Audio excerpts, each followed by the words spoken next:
back. You know, Greg and I were teammates for 3 years, and never thought me and him would be here coaching. So really an honor to have him and his team back here. I thought our team played the standard that we wanted, our habits, the way we started the game. We have a lot we need to continue to get better at. I thought today was a really good step, and we'll keep growing. Questions?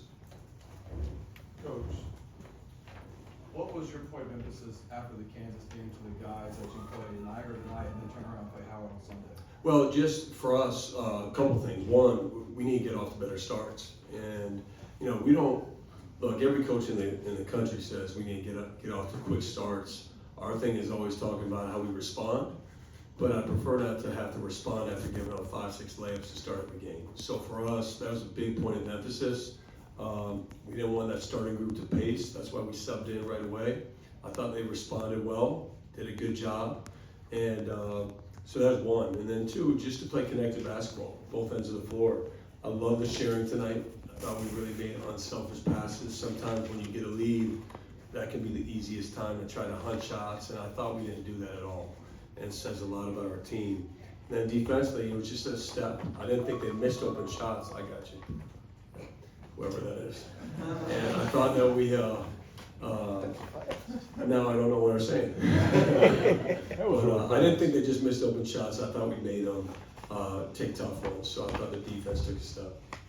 John, I know you're not necessarily going into games with the idea of lineups that you want to see play together, but we saw Nick play some 4. Obviously, Caden and Caleb keep getting possessions and minutes together. What have you seen from not only the versatility and depth in numbers of 9, but in, I think everybody other than Pat can play multiple positions? Yeah, it's really even different than last year in that regard. You know, it just I'm not so sure I can tell you in 5 games we're gonna have it all figured out, or in 10 games. I think it's gonna take a while to understand combinations, to understand offense, defense. Also, because part of the problem is who our guys are now, they're not going to be the same guy in 2 months from now. And so I think that's the thing as a coach, you're trying to coach for the moment and how to win, which we've done, but you're also coaching for who we can be. And so take a look at Cam, Pat, and Malikin tonight. And, you know, that's a different lineup. And so, again, I think we have to continue to use these opportunities to look at different lineups, but also understand that we have to compete to win now and put our best group forward. So I think it's a little bit of a balance in that. John, speaking of different lineups, you got to see a lot of Cam at point guard tonight. He had 5 assists. You talk about his development as a facilitator and how that helps your team going forward. Sorry, who had 5 assists?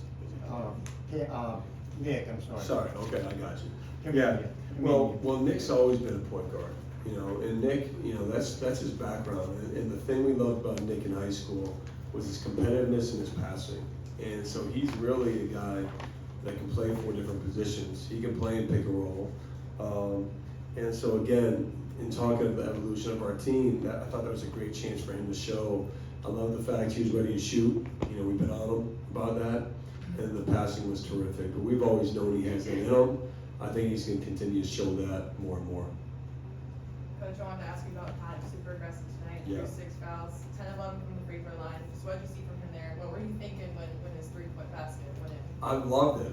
He surprised me because we make mistakes as coaches sometimes too, and I thought they were in zone. Pat yelled back, they're not in zone. He called an action, and then he actually called the action. He called it, and then the action was him shooting a 3. So, and I've only been begging him, you know, to shoot 3. So for me, that was just a good moment. We got to get him more touches. You know, that's something. He's so efficient. I mean, he's so efficient, and he can pass. And the fact of when you have a big guy that can make free throws, it's a big asset. You know, especially closing games, and that's a big thing. So we got to continue to help him, and he's got more in him. Like, he can go dominate. I thought tonight he really showed flashes of doing that. You've spoken a lot about how matchups can dictate some of the lineups that you play. How does the team run differently, say, with, not better for worse, but with Caden at point guard versus Caleb? How's it different? Yeah, I mean, I think it depends on who's in with them, right? There's other factors, you know, that play. I think both of their strengths show whether they're together or not. You know, with Caleb, I thought he did a good job tonight of touching the paint when he could, making some really unselfish passes, and being ready to shoot. He's a really good shooter. You know, and Caden's so dynamic with the ball, passing, making plays, seeing the floor.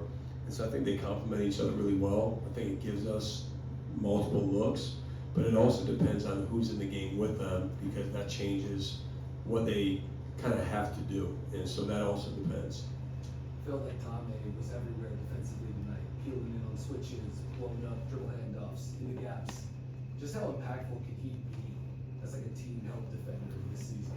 Yeah, you know what? He's such a versatile defender. He's disruptive. You know, one of the things, you know, in our first few games of the year, I don't think we've been as disruptive as we would like, although we're protecting the paint, so you got to be careful a little bit there. But Dame, I think he has the ability to do both.